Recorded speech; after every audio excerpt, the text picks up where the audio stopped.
अभी तक हमने चार अलग अलग चीजें पढ़ ली थी। क्या क्या एग्रीगेट्स में पढ़ा था हमने? The four things which we learned was were, okay, the first one was gross domestic product at market price, then was gross domestic product at factor cost। हमने दोनों का डिफरेंस भी पढ़ लिया था और क्या क्या चीजें होती है वो भी हमने देख लिया था। उसके बाद हमने पढ़ा था net domestic product at market price और net domestic product at factor cost, और फिर से हमने दोनों का डिफरेंस भी देख लिया था। अब जो हम पढ़ेंगे वो अलग है। अब वो क्या है? वो है gross national product at market price. ऊपर जितना भी था वो डोमेस्टिक प्रोडक्ट था, ठीक है, ग्रॉस और नेट। यहाँ पे जो पढ़ रहे हो वो क्या है? नेशनल। तो बस डिफरेंस यही है, यानी कि जी और पी का मतलब सेम है, बस एन बदलेगा। अब उससे हम लोग को क्या क्या डेफिनेशन में चेंजेस आएंगे वो हम लोग एक बार चेक कर लेंगे। मार्केट प्राइस है, इसका मतलब कि इंक्लूडेड होगा क्या? तुम्हारे टैक्सेस यहाँ पे इंक्लूडेड होंगे, ठीक है। नाउ GNP यानी कि gross national product at market price refers to the market value of cost, क्योंकि मार्केट प्राइस पे of all final goods and services. पिछले क्लासेस में हमने इसको अच्छे से एलैबोरेट करके पढ़ा था, I am not repeating it. Produced by normal residents, now normal residents यहाँ आ गए, of a country during an accounting year. सब कुछ सेम है, बस ये नेशनल का मतलब थोड़ा सा चेंज हो गया है। देखो डोमेस्टिक में हमने पढ़ा था कि हमारे कंट्री के बाउंड्रीज के अंदर जो प्रोडक्शन हो रहा है, चाहे वो रेसिडेंट्स करे या वो नॉन रेसिडेंट्स करे, हमें फर्क नहीं पड़ता, ठीक है, वो डोमेस्टिक प्रोडक्ट होगा। पर यहाँ पे नॉर्मल रेसिडेंट्स की बात की गई है। अभी तुम लोगों को बस नॉर्मल रेसिडेंट्स का मतलब समझना पड़ेगा। Fine. Now GNP at MP का फॉर्मूला बहुत सिंपल हो सकता है। वो क्या है? GDP at market price plus net factor income from abroad. And net factor income from abroad last class में आपने बहुत डिटेल में मेरे से पढ़ा था कि what is net factor income from abroad. इसका मतलब है it must be noted that gross national product at market price can be less than GDP at market price when NFIA is negative। आपने बहुत सारे केस स्टडीज मेरे से पढ़े थे NFIA के बारे में, ठीक है। However, GNP at market price will be more than GDP at market price when NFIA is positive। इसका एक बेसिक सिंपल सा मतलब देख लेते हैं क्या? I am repeating it once again. अगर NFIA नेगेटिव होता है, ठीक है, तो जीएनपी एमपी मतलब मार्केट प्राइस पे लेस हो सकता है एज कम्पेयर टू जीडीपी। क्यों? क्योंकि जीडीपी में रेसिडेंट्स और नॉन रेसिडेंट्स जो हमारे नेशनल टेरिटरी के अंदर है उनका हम लोग कैलकुलेशन करते हैं, राइट। तो अगर जीएनपी में सिर्फ और सिर्फ नॉर्मल रेसिडेंट्स का कैलकुलेशन हो रहा है और जो बाहर के रेसिडेंट्स, इंडियन बाहर के रेसिडेंट्स से जो हमें पैसा आ रहा है वो अगर नेगेटिव है, तो of course GDP will override. पर अगर NFIA यानी कि net factor income from abroad after of course minus करते हैं हम लोग सारा कुछ कि पैसे जिनको बाहर देना है और पैसे जिनसे हमें लेना है, दोनों को नेट करने के बाद अगर वो वैल्यू पॉजिटिव आता है, तो of course GNP would be more, can be more than GDP. Not that हमेशा, बट हाँ it can be, it's possible, ठीक है। क्यों? क्योंकि नॉर्मल रेसिडेंट्स का पैसा भी हम कैलकुलेट करेंगे, साथ में जो बाहर अब्रॉड से इनकम आ रहा है हमारे कंट्री के रेसिडेंट्स का वो भी हम ऐड करेंगे। वो पॉजिटिव अगर हुआ तो GNP could be more than GDP at market price.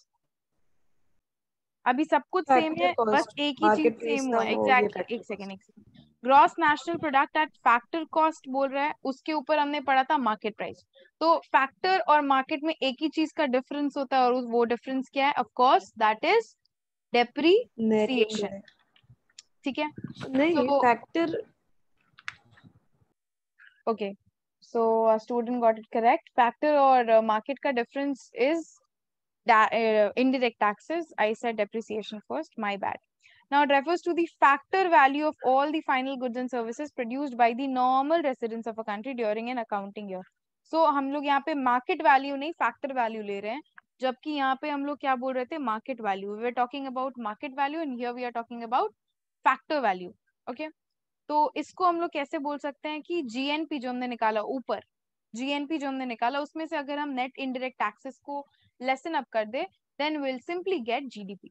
यानी अगर एक चीज निकालते हैं तो दूसरी चीज बहुत इजीली बन जाती है। दोनों के बीच का एक सिंपल सिंपल डिफरेंस क्या होगा कि यहाँ पे मार्केट वैल्यू की बात हो रही है, यहाँ पे फैक्टर वैल्यू की बात हो रही है, इसके अलावा और कोई भी डिफरेंस नहीं है। यहाँ फाइनल गुड्स एंड सर्विसेज की बात हो रही थी, यहाँ पे भी फाइनल गुड्स एंड सर्विसेज की बात हो रही थी। यहाँ नॉर्मल रेसिडेंस, यहाँ भी normal residence during a certain accounting period and during an certain accounting period. So no difference at all. Okay, then we have net national product. Now this is alag. ये 5 और 6 से different है, which is called as NNP. अब ये भी आप दोनों चीजें पढ़ोगे at market price and at factor cost. ठीक है। अब क्योंकि दोनों नेट नेट है तो अभी हम लोगों को डिफरेंस देखने की जरूरत नहीं है, मतलब डेप्रिसिएशन का यहाँ सवाल ही नहीं होता क्योंकि दोनों नेट में है। ओके, दोनों से ही डेप्रिसिएशन एक्सक्लूडेड है। Now it refers to the of course the market value क्योंकि it is at market price final goods and services का, जो कि कौन प्रोड्यूस करते हैं ऑफ कोर्स क्योंकि नेशनल है तो normal residence of a country. ठीक है, कब? During an accounting year. यानी डिफरेंस क्या है मैम? डिफरेंस सिर्फ एक है, it is the net, it refers to the net market value, the net market value. अब नेट मार्केट वैल्यू का मतलब क्या होगा? ग्रॉस में एक चीज एडेड है, उसको अगर निकाल देंगे तो वो नेट हो जाएगा and that is your depreciation. यानी कि जीएनपी एट मार्केट प्राइस से अगर हम डेप्रीसिएशन को लेसन कर दे तो we will simply get NNP at market price and very very simple. Ma'am net national product at factor cost क्या है? सब कुछ सेम होगा, everything is same. It is the net money value.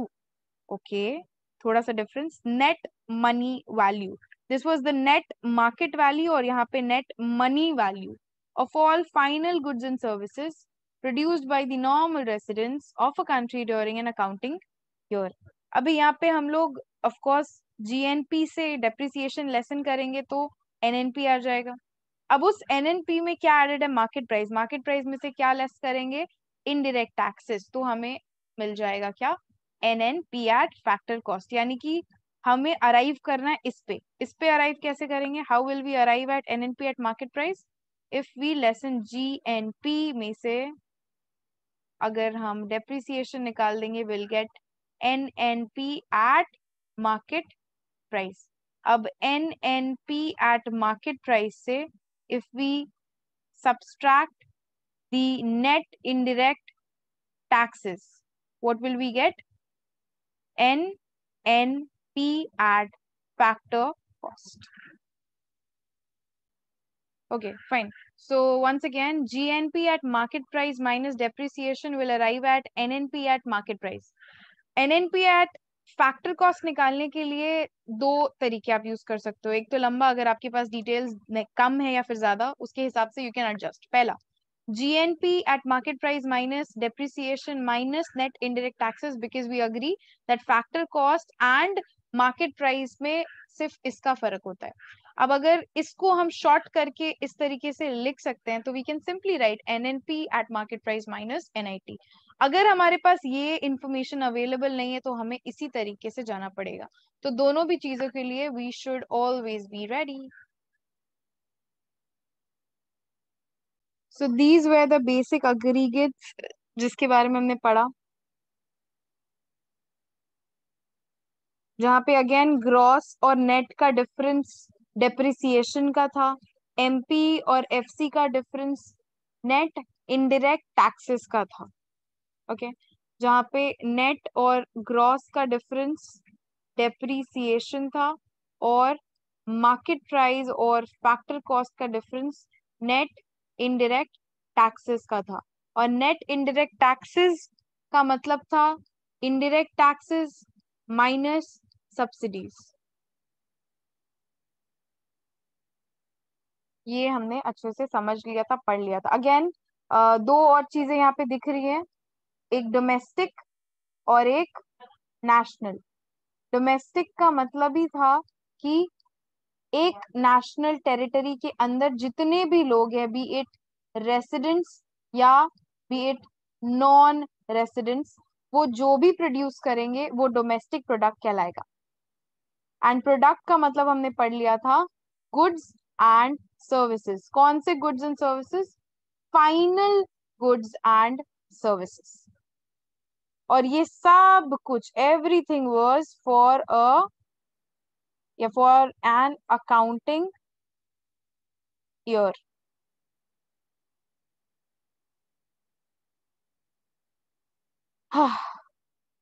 Everything is this.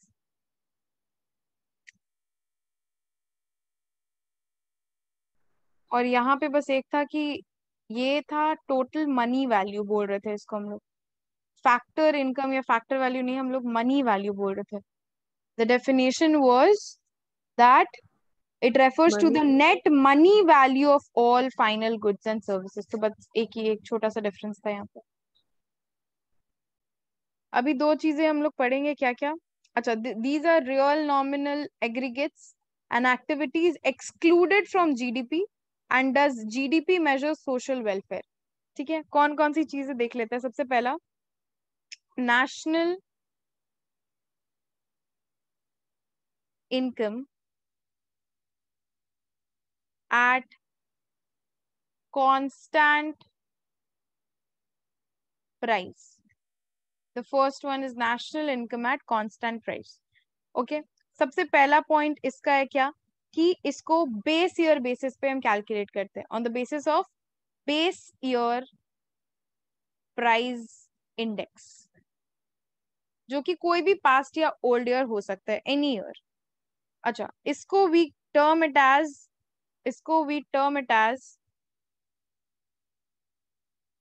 National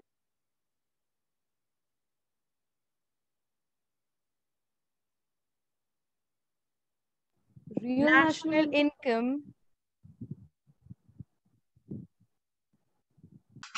now तो national income at constant prices में क्या, base year को price index मानते हैं, which is any old year. ठीक है, अब ये जो प्राइस इंडेक्स है, ये जो प्राइस है वो हमेशा कांस्टेंट रहता है, बट ऑफ कोर्स उसका एक नाम क्या है, national income at constant price, because the prices are constant. उसको रियल नेशनल इनकम भी बोलते हैं, पर रियल नेशनल इनकम क्यों बोलते हैं? क्योंकि फ्लक्चुएशन तो होता है, इट फ्लक्चुएट्स।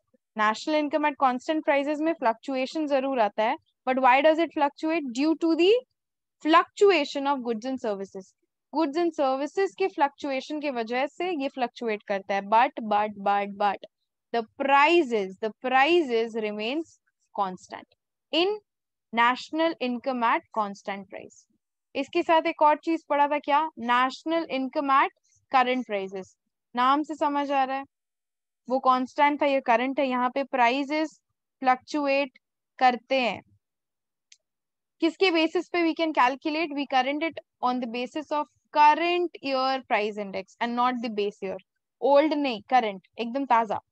इसका नाम national income at current price भी है। साथ में मॉनिटरी नेशनल इनकम भी बोलते हैं। क्यों बोलते हैं मॉनिटरी नेशनल इनकम? पहला, क्योंकि ये भी फ्लक्चुएट करता है, but it fluctuates due to the fluctuation in flow of goods and services. जैसे कि पहले स्लाइड में था, सेम सेम, बट एक डिफरेंस है। What is the difference? Along with the prices, यहाँ पे प्राइसेस भी फ्लक्चुएट करते हैं। अगर इन दोनों को कंपेयर करो तो सब कुछ सेम है, ये नाम चेंज हो रहा है, नाम चेंज हो रहे इनका कारण प्राइजेस, यहाँ पे प्राइजेस कांस्टेंट है, जबकि यहाँ पे प्राइजेस फ्लक्चुएट होते हैं। सो what is GNP at current market price? देखो, करंट मार्केट प्राइस, ठीक है, तो इसका मतलब बहुत सिंपल है, जो फाइनल गुड्स एंड सर्विसेज है, ठीक है, जो कि जीएनपी यानी ग्रॉस नेशनल प्रोडक्ट में इंक्लूडेड है, पर कौन से प्राइस पे? एट दी करंट, यानी कि जो मार्केट में आज के दिन पे रेट चल रहा है, उस रेट पे अगर हम लोग जीएनपी को कैलकुलेट या वैल्यू करते हैं, तो we can call it as GNP at current market price और नॉमिनल जीएनपी। ठीक है, नॉमिनल जीएनपी, सिंपल।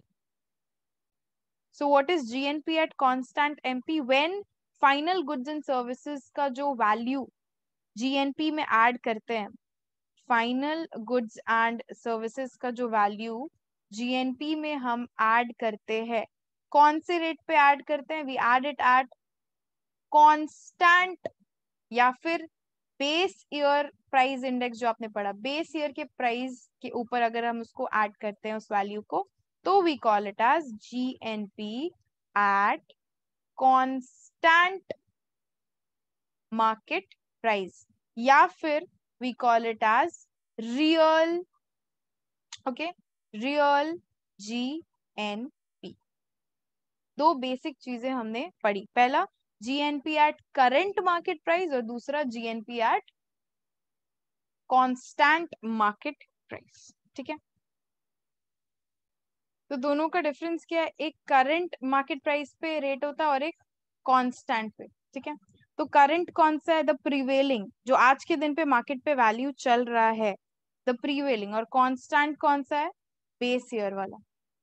ठीक है, द कोई भी ओल्ड बेस ईयर के प्राइस इंडेक्स पे अगर हम वैल्यू करते हैं, और करंट वाला आज के दिन पे ताजा ताजा फ्रेश प्रीवेलिंग। ठीक है, अब इसका नाम क्या है? पहला नाम we call it as GNP at current market price, या फिर नॉमिनल नॉमिनल जीएनपी। इसका एक नाम क्या? GNP at constant market price, या फिर रियल जीएनपी। ठीक है, ये एकदम फ्रेश फ्रेश यानी करंट ईयर का प्राइस इंडेक्स पे वैल्यू होता है, और ये बेस ईयर का। दोनों में बस इतना ही डिफरेंस है, उससे ज्यादा और कुछ भी नहीं। So GNP deflator, what it is? It's nothing but the average level of the prices. किसका average level of the prices? Of the final goods and services. कौन से फाइनल गुड्स एंड सर्विसेज? जो किसी भी डोमेस्टिक टेरिटरी में produce होते हैं। और डोमेस्टिक टेरिटरी में अगर प्रोड्यूस हो रहे हैं तो ऑफ कोर्स चाहे वो रेसिडेंस कर रहे हो या नॉन रेसिडेंस, हमें फर्क नहीं पड़ता। यानी कि net factor income from abroad इसमें इंक्लूडेड है। Now what is net factor income? Of course आपको पता होगा, वो नेट में होता है, यानी कि जो पैसे हमें बाहर के इंडिविजुअल्स को देने हैं और हमें जो जो लेने हैं उसको नेट करके we take it out. Previous classes में हमने इसके बारे में पढ़ा था। ये तो हो गया मतलब। फॉर्मूला क्या है मैम? फॉर्मूला बहुत सिंपल। अभी जो दो चीजें आपने पढ़ी, कौन सी दो चीजें? ये दो, यानी कि नॉमिनल जीएनपी और रियल जीएनपी। तो ये डिफ्लेटर का फॉर्मूला बहुत सिंपल है, the nominal GNP divided by the real GNP into 100। This is the basic simple formula which you can see here. The nominal GNP by real GNP into 100 is called GNP deflator. Okay. So green GNP क्या है? Now देखो, green GNP बहुत ही अच्छी सी चीज है। और वो अच्छी सी चीज क्या है कि ये जो जीएनपी होता है इसमें एडजस्ट किया हुआ रहता है कुछ, क्या? लॉस। किस चीज का लॉस वैल्यू? इन्वायरमेंटल डिग्रेडेशन का, और नेचुरल रिसोर्सेज डिप्लेट करने के लिए। जैसे कि आप एक पोल्यूशन टैक्स भरते हो, ठीक है, pollution tax for your car, for your bike, anything which you know environment पे हार्मफुल पोल्यूटेंट्स जो भी प्रोड्यूस करते हो, उसके लिए आप एक पेनल्टी, एक टैक्स भर देते हो। और आपके व्हीकल का उतना ही पावर रहता है किस चीज का? फॉर पोल्यूशन, कि वो व्हीकल उतना ही पोल्यूशन फैला सकता है। उसके लिए आप एक पेनल्टी ऑलरेडी एडवांस में पे करके रखो। उसी तरीके से जीएनपी में लॉस वैल्यू को एडजस्ट करने के लिए अगर स्कोप रहता है तो वो जीएनपी ग्रीन जीएनपी कहलाता है। ठीक है, इसमें ये दोनों चीजें इन्वॉल्व या फिर एडजस्ट हो सकती है। देन वी हैव एक्टिविटीज जो जीडीपी एट मार्केट प्राइस से एक्सक्लूडेड होती है। कौन सी वो होती है एक्टिविटीज? देख लेते हैं। ठीक है, बहुत बेसिक थ्योरी पढ़ रहे हैं अब हम लोग। क्या? Financial transaction, pure financial transaction अगर वो है तो वो क्या होता है? एक्सक्लूडेड होता है। और वो तीन टाइप का हो सकता है। क्या? Buying and selling of securities. Securities का मतलब शेयर्स, बॉन्ड्स, ठीक है, ये सारी चीजें। गवर्नमेंट ट्रांसफर पेमेंट्स, मतलब गवर्नमेंट से अगर कोई पेमेंट आया या फिर आपने पेमेंट किया हुआ है। देन प्राइवेट ट्रांसफर पेमेंट्स, अपने किसी काम के लिए आपने कोई ट्रांसफर किया हुआ है। ये सारी चीजें जो है प्योरली एक्सक्लूडेड होती है, क्योंकि कहीं से भी दूर दूर तक फाइनल गुड्स एंड सर्विसेज में इसका कोई भी हाथ नहीं है। ठीक है, अभी एक एक जो आपने ये सर्विस का नाम पढ़ा, इसको थोड़ा सा और एलाबोरेट करके यहाँ पे दिया हुआ है। जो बहुत ही ज्यादा बेसिक रीडिंग चीज है, आप इसको चेक कर सकते हो एक बार, ठीक है। जस्ट चेक इट, कुछ भी नहीं है। पॉज करो स्क्रीन, वीडियो है तो रीड कर लो, मैं फटाफट फिर बताऊंगी इसको। कुछ भी नहीं है, देखो इतना याद रखेंगे कि GDP, ग्रॉस डोमेस्टिक प्रोडक्ट में हम फाइनल गुड्स एंड सर्विसेज की वैल्यू को ऐड करते हैं, उसके अलावा और कुछ भी नहीं। अब वो हम मार्केट प्राइस पे करें, करंट या फिर कांस्टेंट, वो अलग बात है, बट ऐड इन्हीं का वैल्यू करते हैं। ओके, अभी क्या बोला कि तीन चीजें एक्सक्लूडेड होती है, जैसे buying and selling of securities, आप शेयर खरीद रहे हो, बेच रहे हो, ओनरशिप के लिए बेच रहे हो, आप बॉन्ड्स खरीदने के लिए बेच रहे हो, ट्रेडिंग के लिए बेच रहे हो, कहीं से भी दूर दूर तक गुड्स एंड सर्विसेज को प्रोड्यूस करने का रिलेशन है ही नहीं, तो हम इसको इंक्लूड करते भी नहीं है। गवर्नमेंट ट्रांसफर पेमेंट, चाहे एक एम्प्लॉयर, ठीक है, ग्रेचुइटी के लिए या फिर व्हाट डू वी से इट, कोई भी सिक्योरिटी के लिए पेमेंट कर रहा है, कोई एम्प्लॉय का कोई भी एक टाइप का पेमेंट हो रहा है, जो एम्प्लॉयर्स करते हैं, ठीक है, एनीथिंग, चाहे वो एम्प्लॉयज की सिक्योरिटी के लिए हो या फिर ऐसा कोई भी पेमेंट हो जो गवर्नमेंट को इनिशियली आपको ट्रांसफर करना है एक एम्प्लॉयर को, या फिर कुछ भी, वो भी दूर दूर तक कहीं पे भी गुड्स एंड सर्विसेज का प्रोडक्शन में हेल्प नहीं करता, so we don't involve it. Then private transfer payments, आपने ड्राइंग कर लिया मतलब कुछ ड्रॉ कर लिया, ड्राइंग का मतलब होता है पर्सनल खर्चे के लिए बिजनेस से पैसे निकाल लिए, या अपने किसी को कुछ गिफ्ट कर दिया, पैसे ट्रांसफर कर दिया अपने पर्सनल यूज के लिए, वो सारी चीजें भी प्रोडक्शन में कहीं से भी यूटिलाइज नहीं है, इसीलिए वो भी GNP में इंक्लूडेड नहीं होता है, वी एक्सक्लूड इट, ठीक है। ओके, यहाँ पे भी कुछ एक बेसिक सा चीज दिया हुआ है, एक बार जस्ट आप इसको यहाँ तक के लिए रीड कर लो, साथ में कुछ एग्जाम्पल्स है। तो ये सब बेसिक थ्योरी है विच इज अंडरस्टैंडेबल, तो इन चीजों पे ज्यादा यू नो ठोकर मार के कोई फायदा नहीं है। जो मेन चीजें थी जैसे कि GDP और वगैरह वगैरह, वो चीजें मैंने एक्सप्लेन कर दी। अभी जो मेन आपका नेशनल इनकम का डेफिनेशन क्राइटेरिया था कि न्यूमेरिकल्स हैं आपके, ठीक है, जहां पे आपको मेथड्स लगाने, कौन से methods, income method, expenditure method और वैल्यू एडेड मेथड, जो फर्स्ट क्लास में, in the very first class I said कि आपको पढ़ना है, Yes, yes, I remember. या in the very first class जो हमने बताया था कि आपको पढ़ना है, ये रहा, this this thing, the income method, the expenditure and the value added method. इसको अब इसके न्यूमेरिकल्स मेन है, जितने भी थ्योरी है वो बहुत ही ज्यादा बेसिक है, so we are not going into the depth of it, क्योंकि हम रिविजन कर रहे हैं। तो अभी हम लोग जो पढ़ेंगे will be doing the numericals. So बहुत सारी चीजें हमने पढ़ ली है अभी तक नेशनल इनकम के, छोटे छोटे पार्ट्स, ये शायद 5th पार्ट है ऑफ नेशनल इनकम, सारे के सारे पार्ट्स यूट्यूब पे अपलोडेड हैं।